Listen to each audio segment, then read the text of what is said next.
คุณใช่คุณนั่นแหละคุณกำลังประสบปัญหากับเกม Arena Trick ที่มีเปิร์กให้เลือกเยอะเกินไปจนไม่รู้จะใช้อะไรอยู่หรือเปล่าครับอันนี้ฉันทำอะไรอ่ะอันนั้นใช่ยังไงอ่ะเปิร์กไหนมันเก่งเปิร์กไหนมันกากแล้วเปิร์กไหนมันโกงแล้วเปิร์กไหนมันขยะไม่ต้องห่วงครับวันนี้ผมจะมาอธิบายเปิร์ก Survivor ทุกเปิร์กในเกมแบบเข้าใจง่ายดูจบแล้วผมการันตียืนยันนอนยันเป็นกายันได้เลยว่าผมเล่นได้คุณเล่นได้ลิงเล่นได้แน่นอนครับโดยผมจะมาไล่เรียงเปิร์กในร้านค้าจากบนลงล่างพร้อมจัดเทียร์ในรวดเดียวไปเลยโดยก่อนที่เราจะไปดูความสามารถของแต่ละเปิร์กนั้นผมคงต้องมาอธิบายระบบเปิร์กในเกมนี้ให้พวกคุณเข้าใจกันดีกว่าครับโดยพระชีวิตนั้นสามารถที่จะสวมใส่เปิร์กได้หมด3เปิร์กครับโดยพระชีวิตนั้นสามารถที่จะได้รับเปิร์กจากการซื้อเปิร์กในร้านค้านั่นเองครับโดยเปิร์กแต่ละเปิร์กนั้นถูกแยกเป็นหมวดครับเช่นหมวดความเร็วหมวดรักษาหมวดอ่านออร่าและอื่นๆครับโดยเปิร์กแต่ละเปิร์กนั้นจะมีมูลค่าทั้งหมด250เหรียญทองครับโดยหลังจากที่เราซื้อเปิร์กมาแล้วเนี่ยเปิร์กจะอยู่ในเลเวลที่1ครับโดยสามารถอัพไปได้สูงสุดถึงเลเวลที่3ครับโดยการอัพในแต่ละเลเวลนั้นคุณจะต้องใช้น็อตฟ้าครับโดยการอัพจากเลเวลที่1ไปถึงเลเวลที่2นั้นจะใช้ทั้งหมด750น็อตฟ้าการอัพเลเวลที่2ไปถึงเลเวลที่3จะใช้ทั้งหมด 1,250น็อตฟ้าครับโดยหลังจากที่เราอัพเลเวลเปิร์กแล้วเปิร์กนั้นจะมีประสิทธิภาพในการใช้งานที่เพิ่มขึ้นครับให้สรุปง่ายๆก็คือการที่เราจะได้เปิร์ก1เปิร์กมาแล้วอัพจนเต็มนั้นคุณจะต้องใช้ทั้งหมด250เหรียญทองและอีก 2,000น็อตฟ้าครับเอาล่ะพอคุณเข้าใจแล้วก็ได้เวลาไปดูเปิร์กที่1กันดีกว่าครับมาเริ่มกันที่หมวดแรกสายความเร็ว Born in Blood ร่วมเป็นร่วมตายเมื่อคุณรักษาเพื่อนจนหายทั้งคุณและเพื่อนจะได้รับความเร็วในการเคลื่อนที่เพิ่มขึ้นเป็นระยะเวลา6วินาทีทำให้เราสามารถที่จะหนีพื้นที่ที่มีฆาตกรอยู่ได้หรือจะกลับไปปัดไฟได้เร็วขึ้นนั่นเองเปิร์กนี้ผมให้เทียร์ Aไปดูกันที่เปิร์กที่2กันครับ Great Collapse โต้กลับแล้วเพนผู้ทำให้ Killer Stun ด้วยแผ่นไม้จะได้รับความเร็วเพิ่มขึ้น 30% เป็นระยะเวลา3วินาทีและจะติดหมดกำลังเป็นระยะเวลา40วิเปิร์กนี้สามารถช่วยสร้างระยะห่างให้เรากับ Killer ได้เยอะมากๆเลยครับและเอาไปคอมโบกับเปิร์กอื่นได้เช่นมองไม้หรือเปิร์ก Stun แล้วมองออร่าเปิร์กนี้ค่อนข้างดีครับ Tier A มาดูกันที่เปิร์กที่3ครับ Left Behind ถูกทิ้งไว้ข้างหลังเมื่อประตูทางออกเปิดให้ใช้งานแล้วเราจะได้รับความเร็วในการเคลื่อนที่เพิ่มขึ้น 7% ครับครับแค่นั้นแหละครับ เปิร์กเดี๋ยวมันก็ไม่ค่อยได้มีประโยชน์ขนาดนั้นนะครับแต่ถ้าเอาไปคอมโบกับเปิร์กอื่น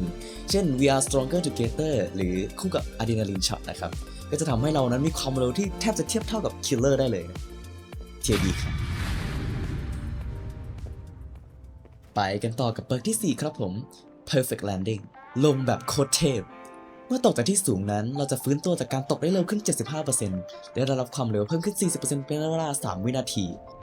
ซึ่งจะติดหมดกำลัง 40 วินาทีเปิร์กนี้สุดยอดมากเลยครับเป็นเปิร์กที่สามารถใช้งานได้หลากหลายจะเอาไว้ใช้หนีคิลเลอร์ก็ได้หรือจะเอาไว้ใช้ในการจุกก็ได้ก็เหมือนกันครับแต่ว่าเปิร์กนี้นั้นมีข้อเสียที่ใหญ่หลวงสุดๆเลยก็คือเราไม่สามารถเอาไปคอมโบกับเปิร์กหรือไอเทมอะไรได้เลยและเราจะต้องพึ่งแมปด้วยว่าแมปนั้นมันจะมีที่ให้เราตกลงมาหรือเปล่าพอเป็นแบบนี้แล้วก็คงต้องให้เทียร์ A ละครับไปดูกันที่เปิร์กต่อไปกันดีกว่าครับ Quick Recovery แหมเปิร์กดีไม่ต้องพูดอะไรมากมายครับเมื่อเข้าหน้าต่างเร็วหรือปานกลางเนี่ยจะได้รับความเร็วเพิ่มขึ้น 40% เป็นเวลา 3 วินาทีและจะติดหมดกำลัง 50 วินี่คือเปิร์กที่โคตรที่จะเก่งและโคตรที่จะโกงใช้งานง่ายมากแค่เข้าหน้าต่างเมื่อได้รับความเร็วเพิ่มขึ้นในทันทีโดยความที่เปิร์กนี้นั้นสามารถไปคอมโบกับเปิร์กอื่นได้เช่น Flow State หรือ Visual Learner ทำให้เปิร์กนี้ยิ่งมีมูลค่าสูงขึ้นไปอีกเนื่องจากการใช้งานที่มันง่ายแสนง่าย Speed Boost ที่เราได้เยอะมากๆเอาไว้ใช้สำหรับการสร้างระยะห่างกับ Killer หรือเอาไว้ใช้หลบหนีก็ได้เช่นกันคงไม่ต้องพูดอะไรมากความแล้วครับเปิร์กนี้ก็ต้อง S Tier แน่นอนอยู่แล้วครับไปดูกันที่เปิร์กระดับที่6ของเรากันดีกว่าครับ Snake Step ย่องอสรพิษในขณะย่อตัวนั้นเราจะเพิ่มความเร็วในการย่อตัวขึ้น 110% และคิลเลอร์ไม่สามารถอ่อนออร่าของเราได้โดยเปิร์กนี้มองเผินๆนั้นถือว่าเป็นเปิร์กที่ดูธรรมดานะครับแต่ด้วยความสามารถในการเพิ่มความเร็วในการย่อตัวตั้ง 110% ทำให้เรานั้นย่องไวกว่าการเดินอีกครับทำให้เราสามารถไปมาที่ต่างๆได้ง่ายเร็วและเงียบเฉียบด้วยครับอีกทั้งนี้นั้นเปิร์กยังสามารถเอาไว้ใช้ในการจู๊กการหลบหนีและการทำให้เปิร์กหมดกำลังนั้นสามารถกลับมาใช้งานได้เร็วขึ้นครับเพราะในขณะที่เรานั้นวิ่งอยู่เอฟเฟกต์หมดกำลังนั้นจะหมดช้าลงครับเปิร์กนี้ก็ถือว่าไม่ได้แย่นะครับถึงแม้ว่าจะไม่สามารถคอมโบกับเปิร์กอะไรได้เลยเปิร์กนี้คงต้องให้ Tier A แล้วล่ะครับไปดูกันที่เปิร์กลำดับที่7ของเราในวันนี้ครับ Time to Grow Up ได้เวลาโตแล้วโดยเปิร์กนี้นั้นง่ายโง่มากครับนั่นคือเพิ่มระยะเวลาของความเร็วหลังจากโดนโจมตีไปอีก3 วินาทีครับโดยเปิร์กนี้นั้นใช้งานง่ายมากที่สุดแล้วนะครับในบรรดาเปิร์กเพิ่มความเร็วในเกมนี้อีกอย่างหนึ่งนะครับเปิร์กนี้นั้นยังไม่ทำให้คุณติดสถานะหมดกำลังอีกจนทำให้เปิร์กนั้น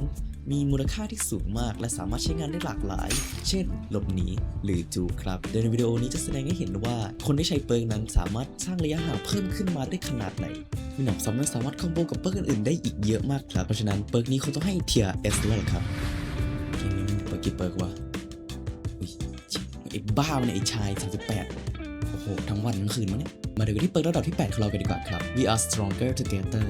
ไม่อยู่ใกล้ survivor อื่นๆในระยะ15 สตาร์ทผู้คนในระยะจะได้รับความเร็วเพิ่มขึ้น 6% โดยเปิร์กนี้ก็ง่ายๆโง่ๆเลยครับอยู่ใกล้เพื่อนแล้วก็วิ่งไวขึ้นวิ่งไปพร้อมกับเพื่อนก็ได้เอาไว้ใช้ในการจุ๊บก็อาจจะไม่เหมาะเท่าไหร่นะครับถ้าจะให้ผมแนะนำแล้วก็ผมแนะนำให้คุณเอาไปใช้เล่นคู่กับเปิร์กอื่นๆหรือว่าไอเทมเช่น left behind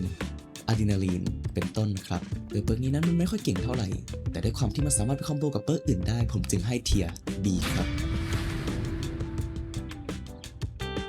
ก็หมดกันไปแล้วนะครับสำหรับเปิร์กสายความเร็วทั้งหมดภายในเกมนี้ในหมวดต่อไปนะก็จะเป็นหมวดสายรักษานั่นเองครับโดยในเปิร์กกลุ่มนี้นั้นก็จะมุ่งเน้นไปทางการรักษานั่นเองก็ชื่อมันก็บอกเราด้วยว่าถ้าคุณอยากรู้ว่าเปิร์กนั้นมีอะไรบ้างครับก็ไปดูกันดีกว่าครับมาดูกันที่เปิร์กระดับที่ 9 กันดีกว่าครับ Against All Odds ขณะรักษาผู้รอดชีวิตที่อยู่ในสถานะใกล้ตายความเร็วในการรักษาจะเพิ่มขึ้น 70% และในระหว่างนี้จะเห็นออร่าของคิลเลอร์ด้วยครับโดยเปิร์กนี้นั้นประโยชน์ค่อนข้างน้อยครับเพราะว่ามีคิลเลอร์ที่ปล่อยนอนพื้นค่อนข้างน้อยแต่ถ้ามีโอกาสได้ใช้ก็ถือว่าใช้ได้ดีมากครับและยังสามารถเอาไว้ใช้ฮิลพวกที่ชอบยิงปืนแล้วลงไปนอนได้ก็ถือว่าพอได้ครับคงต้องให้เทียร์ B แล้วแหละมาดูกันที่เปิร์กระดับที่ 10 ครับผม Ambitious Medic หมอผู้ทะเยอทะยานเดี๋ยวโบคำอธิบายหรืออะไรวะเนี่ยยาวชิบเป๋งเดี๋ยวผมพูดให้มันง่ายๆนะครับผมถ้าคุณกำลังเจ็บอยู่เนี่ยแล้วคุณกดสกิลเช็คได้ตัวหลอดสีขาวเล็กๆนั่นนะครับคุณจะฟื้นฟูความคืบหน้าในการรักษาของตัวเอง2 จาก 16 ชาร์จครับหรือให้พูดง่ายๆก็คือคุณต้องกดสกิลเช็คให้ได้หลอดสีขาว8 ครั้งแล้วคุณก็จะเลือดเต็มดังวิดีโอที่ผมให้ดูไปเมื่อกี้นั่นเองเปิร์กนี้นั้นยังมีความสามารถเสริมอีกอย่างหนึ่งครับถ้าคุณใช้เปิร์กนี้รักษาเพื่อนที่มีเปิร์กนี้เหมือนกันอีกคนนึงสกิลเช็คนั้นจะช้าลง 40% ครับแต่ว่าเกมเจ้ากรรมนั้นมันดันจะบั๊กขึ้นมาอีกช่วงนี้นะครับในช่วงอัปเดตนะวันนี้นะครับในตัวเกมนั้นจะไม่มีสกิลเช็คในการรักษาครับไม่รู้ว่าเพราะเหตุผลใดแต่มันทำให้เปิร์กนี้มันไม่สามารถที่จะใช้เอฟเฟกต์เสริมของมันได้ครับและก็ไม่สามารถใช้เอฟเฟกต์หลักของมันได้ด้วยถ้าคุณฮิลเพื่อนคนอื่นดังนั้นก็ยินดีด้วยนะครับเทียร์ C ครับมาดูกันที่เปิร์กระดับที่ 11 ครับผม N อะไรวะ Enhance Touch เมื่อคุณรักษาเพื่อนจนหายเพื่อนคนนั้นจะได้รับความเร็วในการปั่นไฟและรักษาเพิ่มขึ้น 10% และความเร็วในการเคลื่อนที่เพิ่มขึ้นอีก 5% ครับเป็นระยะเวลา30 วินาทีโดยเปิร์กนี้นั้นเหมาะกับคนที่เป็นแพทย์สนามหรือว่าสายฮิลครับถ้านำเปิร์กนี้มาคู่กับเปิร์กฮิลหลายๆเปิร์กก็จะทำให้คุณนั้นสามารถที่รักษาเพื่อนร่วมทีมได้เร็วและที่ทำให้เพื่อนนั้นมีบัฟไปด้วยในเวลาเดียวกันแต่ถ้าคุณมีแค่เปิร์กนี้เดียวๆแล้วก็คงต้องเทียร์ B แล้วล่ะครับไปกันที่เปิร์กที่ 12 ครับผม Expensive Decoration หรือเปิร์กแจกันของเรานั่นเองโดยเปิร์กนี้เพื่อนจะฮีลเราเร็วขึ้น 50% ครับและการที่เราถูกเสียบตะขอเนี่ยเอฟเฟกต์นี้ครึ่งหนึ่งเนี่ยจะถูกเปลี่ยนเป็นความเร็วในการรักษาคนอื่น 10% แทนครับโดยรวมๆแล้วเปิร์กนี้ไม่สามารถเอาไปใช้คอมโบกับเปิร์กอะไรได้เป็นพิเศษครับแต่ผมถือว่าผมขอนะครับคนที่หยิบปืนมาช่วยหยิบเปิร์กนี้มาด้วยนะครับเวลาคุณล้มหรือคุณเจ็บมาเนี่ยคนอื่นเขาจะได้ฮีลคุณไวๆจะไม่ต้องมาเสียเวลาฮีลใช่เทียร์ A ครับมาดูกันกับเปิร์กที่ 13 ครับผม Grab My Hand จับมือไว้แล้วไปด้วยกันเปิร์กนี้ไม่ต้องพูดอะไรมากครับหลังจากช่วยเพื่อนลงจากตะขอแล้วเนี่ยคุณจะได้รับความเร็วในการรักษาเพิ่มขึ้น 75% เป็นเวลา 75 วิเปิร์กนี้คือเปิร์กยืนฮิลหน้าตะขอในตำนานครับคือไม่ว่าคิลเลอร์จะมี sloppy mess หรือว่าอะไรครับคุณแค่มีเปิร์กนี้แล้วก็ pacifist ร่วมด้วยกันนะฮะคุณก็จะยืนฮิลอยู่ตรงนั้นเลยครับคิลเลอร์กลับมาไม่ทันด้วยซ้ำไม่ต้องพูดอะไรมากนะ S tier จบมาดูกันที่เปิร์กที่ 14 ของเรานะครับผม Nobody Left Behind เมื่อประตูออกเปิดใช้งานแล้วนะคุณจะเห็นออร่าผู้รอดชีวิตทุกคนครับแล้วก็ความเร็วในการรักษาก็จะเพิ่มขึ้น 75% นะฮะแล้วคุณยังช่วยเขาลงจากตะขอเร็วขึ้นอีก 75% ครับโดยเปิร์กนี้ก็ถือว่ารวมๆแล้วก็ไม่ได้แย่ครับแล้วก็ไม่ได้ดีขนาดนั้นเหมือนกันครับมันไม่ได้ดีตรงที่ว่าเปิร์กนี้สามารถใช้ได้เฉพาะตอนเอ็นเกมเท่านั้นครับแล้วก็ต้องเป็นกรณีที่มีเพื่อนของคุณโดนแขวนอยู่ด้วยนะครับแต่ถ้าคอนดิชันครบถูกต้องแล้วเนี่ยเปิร์กนี้ก็ถือว่าเป็นเปิร์กที่สุดยอดมากครับเทียร์ A ครับ มากันที่เปิร์กสุดท้ายของสายฮิลครับผมเปิร์กอันดับที่15 Pacifist เพิ่มความเร็วในการรักษาเพิ่มขึ้น 20% และเพิ่มอีก 10% สำหรับ Survivor ทุกคนที่หายออกไปจากทีมเปิร์กนี้ไม่ต้องพูดอะไรมากมายครับเพราะว่า discussion มีอยู่แค่นั้นแล้วนะ เปิร์กนี้สามารถไปได้ทุกที่ครับผมถ้าคุณอยากเล่นสายฮิลคุณหยิบเปิร์กนี้ไปจบเลย STI GG จบกันมานะครับสำหรับเปิร์กสายฮิลทั้งหลายได้เวลาต้อนรับเข้าสู่เปิร์กหมวดใหม่ครับเปิร์กอ่านออร่าเปิร์กอ่านออร่าเกมนี้นั้นมีเยอะมากๆเลยครับเพราะฉะนั้นเราไม่ควรจะเสียเวลานะครับเพราะว่าคลิปตอนนี้มันล่อไปเกือบจะ10 นาทีแล้วนะครับผม รีบไปกันดีกว่าครับมากับเปิร์กระดับที่16ของเกมครับผม Absolute Confidence มั่นใจเกินร้อยในขณะที่คุณกำลังถูกไล่ล่าอยู่นั้นครับ Survivor ทุกคนในระยะ180 สตั๊ดจะทำทุกอย่างเร็วขึ้น 7% และคุณก็จะเห็นออร่าของพวกเขาด้วยครับเปิร์กนี้ผมไม่ต้องพูดอะไรเยอะครับผมนี่คือเปิร์กอันดับที่1ของสำหรับสายจุกเลยนะครับเพราะว่าเปิร์กนี้นั้นจะทำให้เพื่อนของคุณนั้นปั่นไฟเร็วขึ้นในขณะที่คุณกำลังถูกไล่ล่าอยู่ครับและยิ่งคุณทำให้คิลเลอร์เสียเวลาขึ้นมากเท่าไหร่คุณก็ยิ่งได้รับประโยชน์มากขึ้นเท่านั้นครับแต่เปิร์กนี้มีข้อเสียใหญ่หลวงอยู่อย่างหนึ่งครับผมนั่นก็คือถ้าคิลเลอร์ไม่ไล่คุณหรือว่าคุณจูกไม่เป็นเนี่ยเปิร์กนี้ก็คือไร้ค่าไปเลยครับในความที่เปิร์กนั้นมีข้อเสียที่ใหญ่หลวงขนาดนี้และต้องใช้ฝีมือที่ค่อนข้างสูงมากทำให้เปิร์กนี้ผมจะต้องปรับเป็นเทียร์ A ครับผมมากับเปิร์กระดับที่17ครับผม Call Me Back ครับโทรกลับด้วยนะเพื่อนเปิร์กนี้เป็นเปิร์กขยะครับผมแต่ผมต้องนั่งอัดฟุตเทจแล้วผมก็ต้องมานั่งรีวิวครับโดยเมื่อเพื่อนร่วมทีมที่เรารักษาไปแล้วนะครับโดนโจมตีคุณเห็นออร่าของพวกเขา40 วินาทีครับผมโดยการใช้งานที่ยุ่งยากมากนะครับก็คือการที่คุณต้องไปฮีลเขาก่อนนะครับแล้วมันจะเผยออร่าหลังจากที่พวกเขาโดนโจมตีเท่านั้นครับทำให้เปิร์กนี้มันใช้งานได้ยากมากครับแล้วก็เสียเวลามากๆเลยครับเพราะฉะนั้นมันมีเปิร์กที่ดีกว่าครับเช่น Familiar Soul ไปใช้เปิร์กนั้นเถอะครับเปิร์กนี้เทียร์ C ครับไปกับเปิร์กระดับที่18ของเราครับผม Debut Showcase โชว์เปิดตัวสุดอลังการ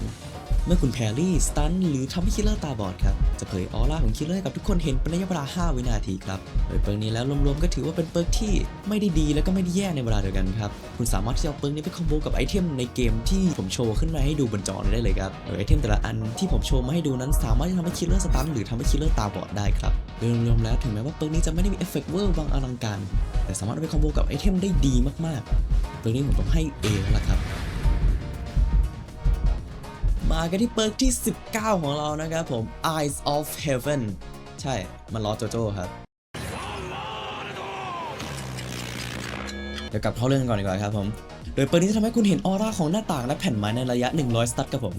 เปิร์กนี้นั้น S tier ง่ายๆนะครับเพราะว่าไม่ว่าคุณจะเป็นผู้เล่นใหม่คุณเป็นผู้เล่นเก่าคุณจู้เก่งหรือคุณจู้กากนะครับเปิร์กนี้สามารถช่วยทำให้คุณจู้กับคิลเลอร์ได้นานขึ้นแน่นอนครับผมเพราะว่าคุณรู้ตำแหน่งที่คุณสามารถที่จะไปได้หรือตำแหน่งที่คุณไม่ควรจะไปนั่นเองS tier ครับจบไปกันที่เปิร์กที่20ครับผม Familiar Soul รู้ใจครับในเมื่อเรามีเปิร์กในการอ่านออร่าของไม้แล้วทำไมถึงจะไม่มีเปิร์กในการอ่านออร่าของเพื่อนได้ล่ะครับโดยเปิร์กนี้ทำให้คุณเห็นออร่าของ Survivor ทุกคนในระยะ120 สตั๊ดครับเปิร์กนี้เป็นเปิร์กที่มีประโยชน์มากครับสามารถใช้งานได้หลากหลายอัตประโยชน์สุดๆไปเลยเอาไว้คาดการตำแหน่งของผีเอาไว้ดูสถานการณ์ของทีมกันไม่ให้เราวิ่งไปหาเพื่อนที่กำลังปั่นไฟอยู่ไม่ว่าเอาไว้ในการรีบรูปฮิลก็ใช้ได้เหมือนกันครับเปิร์กนี้ทำได้ทุกอย่างเลยครับผมแน่นอนครับมันไปได้แทบทุกบิลเลยถ้าคุณเล่นเป็นซัพพอร์ตผมจะแนะนำเปิร์กนี้อย่างมากครับแน่นอนครับ S tier ตึงๆมากันที่เปิร์กที่ 21ครับผม Heads Up เมื่อฆาตกรเข้าใกล้ในระยะ50 สตั๊ดคุณจะได้รับเสียงเตือนและเห็นออร่าของคิลเลอร์หลังจากใช้งานจะติดหมวกกันน็อกเป็นระยะเวลา40 วินาทีโดยเปิร์กนี้จะทำให้คุณไม่ถูกจัมป์สแกร์จากข้างหลังอีกต่อไปเลยครับไม่ว่าจะเป็นไมเคิลไมเยอร์หรือคิลเลอร์คนอื่นเขาจะไม่มีทางจู่ๆโผล่มาข้างหลังคุณได้อีกต่อไปแล้วเพราะว่าเปิร์กนี้จะเตือนคุณทันทีเมื่อคิลเลอร์เข้าใกล้คุณถือว่าเป็นเปิร์กที่ไม่ได้แย่ครับผมสามารถใช้งานได้ดีแต่ก็อาจจะไม่เหมาะเท่าไหร่ในการจูบนะครับเพราะว่าเปิร์กนี้มันทำให้คุณติดหมดกำลังคุณไม่สามารถไปคอมโบกับเปิร์กหมดกำลังอื่นๆได้เปิร์กนี้เขาต้องให้เทียร์ A แล้วล่ะครับ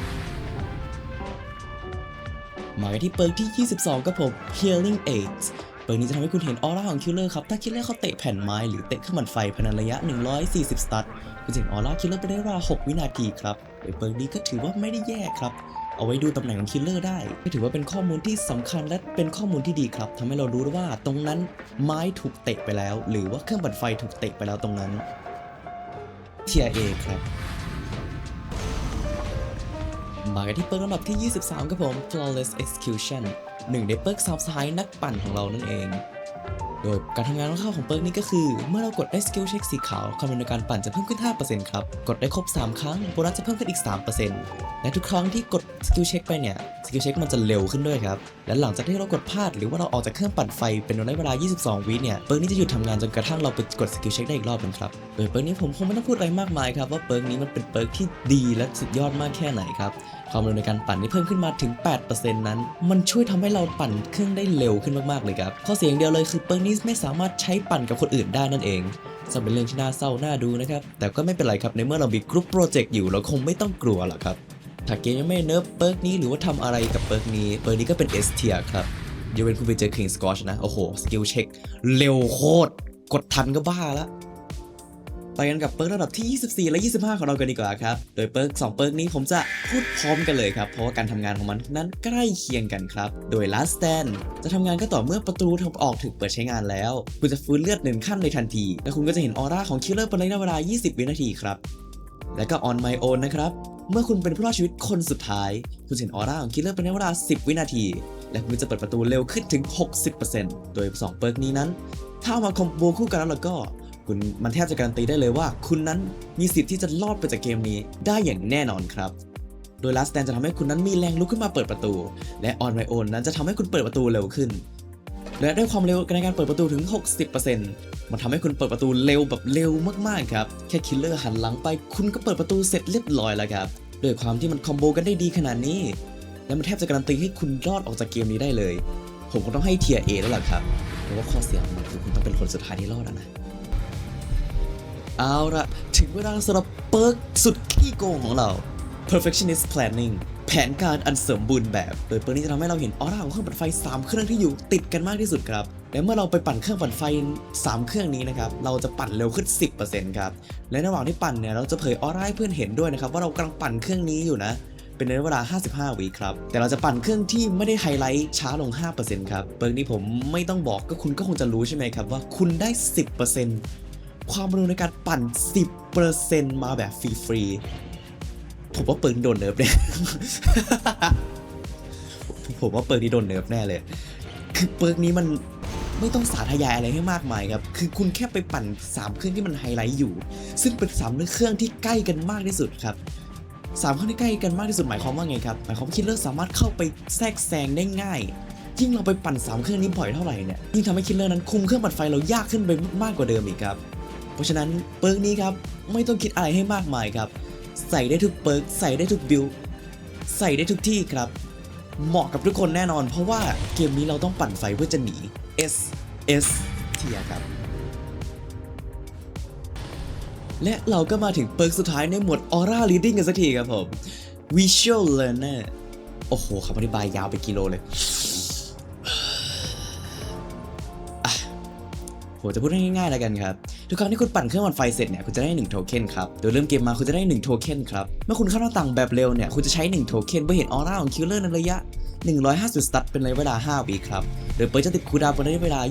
25วิโดยเปิร์กนี้นั้นจะมีเอฟเฟกต์เสริมก็คือเพิ่มระยะเวลาการอ่านออร่าอีก2วินาทีครับโดยส่วนตัวแล้วผมว่าเอฟเฟกต์พื้นฐานของตัวเปิร์กนั้นมันไม่ค่อยมีประโยชน์เท่าไหร่ครับโดยเฉพาะกับการที่คิลเลอร์ต้องอยู่ในระยะ150สตั๊ดเพื่อจะเห็นออร่า5วิเนี่ยและการเก็บโทเค็นที่ค่อนข้างยากนั่นก็คือการปั่นไฟให้เสร็จเครื่องหนึ่งครับทำให้ผมคิดว่าเปิร์กนี้ถ้าเอฟเฟกต์พื้นฐานของมันนั้นอาจจะไม่ดีเท่าไหร่ครับแต่ได้ความสามารถในการที่ทำให้คุณอ่านออร่านานขึ้น2วิครับทำให้มันสามารถไปคอมโบกับเปิร์กอื่นได้ที่ทำให้คุณเห็นออร่าของฆาตกรเปิร์กนี้ก็อาจจะไม่ได้แย่ขนาดนั้นครับผมให้ Tier A ครับจบไปแล้วนะครับสำหรับเปิร์กสายอ่านออร่าทั้งหมดถึงเวลาสำหรับเปิร์กอื่นๆกันดีกว่าครับนั่นก็คือเปิร์กที่ไม่นับรวมหรือว่าเป็นเปิร์กที่มีความสามารถหลากหลายหรือค่อนข้างยูนิคนั่นเองในหมวดนี้มีเปิร์กทั้งหมด12เปิร์กครับเพราะฉะนั้นผมจะรีบไปเร็วๆเลยดีกว่าครับผมจะไม่พูดมากแล้วนะมากันที่เปิร์กที่28ของเรากันดีกว่าครับผม Build Different เมื่อเราฟื้นจากสถานะใกล้ตายไม่ว่าจะด้วยวิธีใดก็ตามนะครับจะได้รับทนทานเป็นระยะเวลา8วินาทีครับและสามารถลุกขึ้นเองจากสถานะใกล้ตายได้1ครั้งต่อ1เกมครับเปิร์กนี้ก็ถือว่าเป็นเปิร์กที่เอาไว้ใช้แก้ทางคิลเลอร์ที่ชอบปล่อยนอนนั่นเองครับและอย่างหนึ่งสามารถเอาไว้คอมโบกับอะดรีนาลีนเพื่อยื้อเวลาอีก8วินาทีได้ด้วยครับเปิร์กนี้ก็ถือว่าไม่ได้แย่ครับเพราะฉะนั้นผมให้ Tier A ครับ มาที่เปิร์กที่29ครับผม Desperate ดิ้นรนสุดชีวิตครับเมื่อคุณถูกคิลเลอร์อุ้มนั้นคุณจะรับความคืบหน้าในการดิ้นทันที 20% ครับนี่คือเปิร์กที่คำอธิบายง่ายโง่มากคุณเห็นมองจากดาวอังคารก็รู้ว่าเปิร์กนี่มันกากครับ TRC ไม่ต้องเล่นจบมาที่เปิร์กที่30ครับผม Flow State เปิร์กข้ามหน้าต่างเร็วของเรานั่นเองเมื่อเปิร์กพอใช้งานแล้วเมื่อคุณทำการข้ามหน้าต่างแบบเร็วนั้นคุณจะข้ามเร็วขึ้น 20% ครับและได้แอนิเมชันพิเศษด้วยและคุณจะติดคูลดาวน์ในเวลา 50 วิครับโดยเปิร์กนี้นั้นสามารถช่วยคุณในการจุกได้หลายทีครับบางทีคิลเลอร์กำลังง้างจะตีโดนแล้วละแต่เราข้ามไวกว่าครับทำให้คิลเลอร์วืดไปตีโดนหน้าต่างแทนข้อเสียของมันคือคูลดาวน์ที่มันนานนี่แหละครับ Tier A ครับมากันที่เปิร์กที่31ครับผม Group Project หนึ่งในเปิร์ก3 สหายนักปั่นของเรานั่นเองโดยเปิร์กนี้จะทำให้เราได้รับความเร็วในการปั่นไฟเพิ่มขึ้น 7% ต่อเซิร์ฟเวอร์1คนที่อยู่ในเครื่องเดียวกันครับและโบนัสนี้จะแชร์กับทุกคนที่กำลังปั่นอยู่ร่วมกันโดยเปิร์กนี้จะไม่ซ้อนกันถ้าหลายคนนั้นใช้เปิร์กเดียวกันเผื่อคุณไม่รู้นะครับผมการปั่นไฟหลายๆคนในเกมนี้นั้นจะทำให้ประสิทธิภาพในการปั่นไฟของเรานั้นลดลงก็คือสมมติว่าคุณปั่นอยู่1คนเนี่ยคุณจะปั่นเต็ม 100% แต่ถ้าคุณไปปั่นกับ2คนเนี่ยประสิทธิภาพในการปั่นของคุณจะเหลือสักประมาณ 70 หรือ 80% ครับโดยเปิร์กนี้จะทำให้เรานั้นสามารถจะปั่นได้เร็วขึ้นโดยรวมๆแล้วเปิร์กนี้ก็คือเปิร์กที่ดีมากๆนั่นเองข้อเสียอย่างเดียวของมันก็คือต้องไปปั่นกับคนอื่นอย่างที่ผมบอกไปก่อนหน้านี้ผมคงต้องให้เทียร์ S เลยครับไปได้ทุกที่เลยโดยเฉพาะเปิร์กสาวชายนักปั่นนี่ไม่ต้องห่วงเลยครับว่าคุณจะอยู่สถานการณ์ไหนไปกันที่เปิร์กที่32ครับผม High Karma หรือว่าเปิร์กลูของเรานั่นเองครับหลังจากที่คุณช่วยเพื่อนลงจากตะขอเนี่ยเปิร์กจะทำงานและเมื่อคุณถูกแขวนบนตะขอครั้งแรกเนี่ยคุณสามารถจะหลุดหูตัวเองได้1ครั้งครับและจะติดสถานะผุพังเป็นระยะเวลา60 วินาทีโดยสถานะผุพังจะไม่ทำให้คุณได้รับการฮีลใดๆได้ครับเช่นเพื่อนไม่สามารถฮีลคุณได้หรือคุณไม่สามารถฮีลตัวเองได้นั่นเองครับเปิร์กนี้จะพูดง่ายๆก็คือคุณไปช่วยเพื่อนคุณช่วยตัวเองได้ครับเดี๋ยวนะแปลกๆแต่ความที่ข้อเสียของมันก็คือเปิร์กนี้มันสามารถใช้งานได้แค่ครั้งเดียวต่อ1เกมแต่ถ้าคุณเป็นคนดวงซวยเป็นคนแรกที่โดนไล่ล่าเองก็ยินดีด้วยแล้วกันครับมันทำให้คุณเสียเปิร์กไป1ช่องเลยทันทีครับ Tier A ครับผมมากันที่เปิร์กที่33ครับผม Intense Workout เครื่องฟิตสตาร์ติดง่ายเดี๋ยวแปลกๆเปิร์กนี้จะทำให้คุณนั้นช่วยเพื่อนลงจากตะขอเร็วขึ้น 50% ครับและเพื่อนที่ได้รับการช่วยเหลือนั้นจะได้รับความเร็วเพิ่มขึ้น 10% เป็นในระยะเวลา8 วินาทีฮะมันคุมสล็อตเปิร์กเหรอวะ มันใช้ช่วยอะไรแบบสมมติแพรรี่แล้วก็คุ้มเหรอวะเทียบีครับมาที่เปิร์กที่34ครับผม Iron Iron Tranquility สงบนิ่งดังเหล็กกล้าขณะที่คุณอยู่บนตะขอนั้นออร่าของคุณนั้นจะถูกซ่อนจากคิลเลอร์ครับและกองเลือดของคุณนั้นจะหายเร็วขึ้น3 4 5 วินาที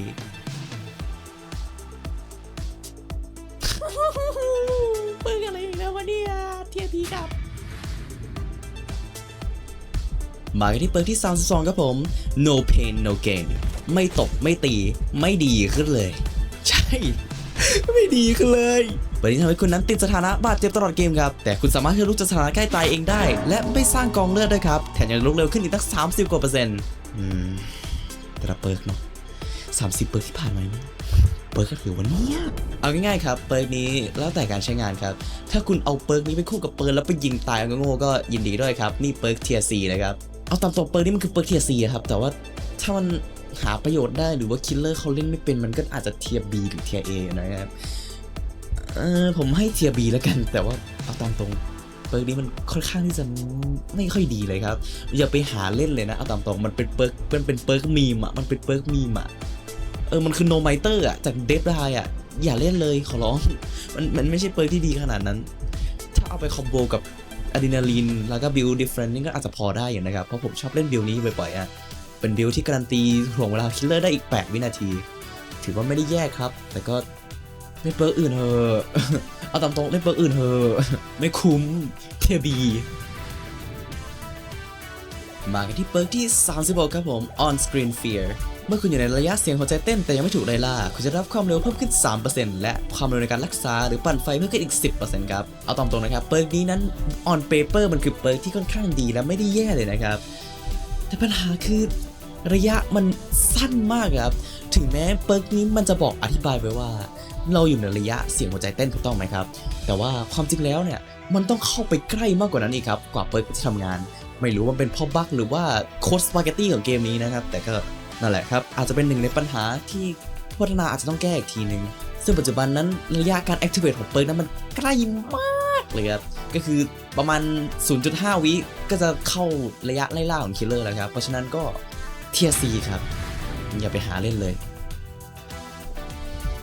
มากันที่เปิร์กที่37ครับเปิร์กลองสุดท้ายของเกมนี้ Partner in Crime คู่หูร่วมก่อเรื่องเทียร์ซีบอกไว้ก่อนเลยเทียร์ซีเปิร์กนี้เทียร์ซีอย่าไปหาเล่นกากขยะเลยแหละเมื่อคุณอยู่กับเพื่อนอีกหนึ่งคนและทั้งคู่นั้นยืนอยู่ในระยะเสียงหัวใจเต้นทุกๆ15 วินาทีนั้นที่คุณไม่ถูกไล่ล่าคุณจะรับ1โทเค็นครับโอ้โหเปิร์กมันยาวและหนาวในแต่ละโทเค็นนั้นจะเพิ่มความเร็วในการปั่นไฟขึ้น 4% ครับและค่อยๆหายไป1โทเค็นครับเมื่อคุณไม่ได้จับเครื่องปั่นไฟหรือหายไปอีก1เมื่อคุณเข้าสู่การไล่ล่าเปิร์กนี้มันเปิร์กที่มีคำอธิบายยาวมากครับและการใช้งานที่ค่อนข้างโคตรที่จะซับซ้อนครับเป็นเปิร์กที่ไม่ควรไปหามาเล่นโดยเด็ดขาดครับในเมื่อมันมีเปิร์กที่ดีกว่าเช่น Group Project กับ Flawless Execution หรือแม้กระทั่งเปิร์กมองขึ้นอย่าง Perfectionist Planning ก็ดีกว่ามากๆครับอย่าไปหาเล่นเปิร์กนี้นะครับ Partner in Crime TSC ครับไม่เอาจริงๆนะเอาจริงๆนะเอาพูดตรงๆนะ TF ครับยินดีด้วย TF มาที่เปิร์กอันดับสุดท้ายของเกมกันดีกว่าครับ Second Wind ลมหายใจที่2ลมหายใจที่2หลังจากที่คุณถูกช่วยเหลือลงจากตะขอนั้นจะเพิ่มระยะเวลาทนทานขึ้นอีก25 วินาทีครับโดยเปิร์กนี้นั้นอธิบายสั้นๆเลยก็คือเป็นเปิร์กแก้ซ้ำนั่นเองครับคุณก็จะมีระยะเวลาอีกตั้ง20 กว่าวิในการที่คุณจะจุ๊บเสียเวลาคิลเลอร์แล้วคุณก็โดนตีทีนึงแล้วคุณก็วิ่งหนีออกไปเลยครับเป็นเปิร์กที่ถือว่าไม่ได้แย่ครับทำให้คิลเลอร์เสียเวลากับคุณมากขึ้นมากเพราะว่าคนที่เพิ่งลงจากตะขอนั้นค่อนข้างที่จะบอบบางแต่การที่มีเปิร์กนี้นะเหมือนทำให้คุณนั้นออกมาจากตะขอแบบสภาพเต็มร้อยเลยครับถึงแม้จะแค่ประมาณ30 กว่าวิก็นะนั่นแหละครับด้วยความที่เปิร์กนี้ถือว่าเป็นเปิร์กที่ไม่ได้แย่ครับแต่มันก็ต้องขึ้นอยู่กับสถานการณ์ด้วยครับว่าคิลเลอร์เขาจะซ้ำคุณหรือเปล่าถึงแม้ว่าคิลเลอร์จะไม่ซ้ำคุณก็สามารถใช้ประโยชน์จากเปิร์กนี้ได้ดีครับด้วยการที่คุณเอาตัวเองนั้นไปแทงให้เพื่อน1 ที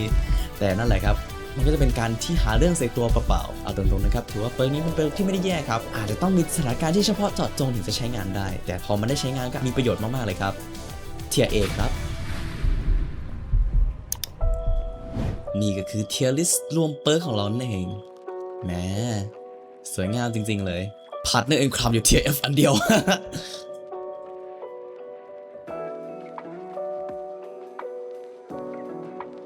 และนั่นก็คือเปิร์กผู้รอดชีวิตทั้งหมด38เปิร์กใน Violent District ครับผมคลิปนี้เป็นคลิปที่ผมนั้นใช้เวลาทำนานที่สุดตั้งแต่ที่เริ่มทำช่องมาเลยใช้เวลาประมาณ3 สัปดาห์เต็มๆเลยครับเป็นครั้งแรกที่ผมต้องมานั่งอัดฟุตเทจเองแทบทุกอย่างอัดแล้วอัดอีกบางทีฟุตเทจสั้นไปก็ต้องกลับไปอัดมาใหม่บางเปิร์กก็ต้องรอจังหวะหลายรอบก่อนจะได้คลิปที่มันอธิบายได้ชัดมากที่สุดผมนั้นนั่งเรียบเรียงข้อมูลเขียนสคริปต์และคิดวิธีการนำเสนอและลงเสียงพากย์อยู่ค่อนข้างนานครับเพราะอยากจะให้คลิปนี้นั้นเป็นคลิปที่คุณดูจบแล้วเนี่ยคุณจะเข้าใจจริงๆว่าเปิร์กแต่ละเปิร์กนั้นมันทำงานยังไงและคุณเอาไปใช้ตอนไหนยังไงดังนั้นถ้าพวกคุณดูจนมาถึงตอนนี้แล้วก็ผมก็อยากจะขอบคุณมากๆเลยครับที่ดูจนจบ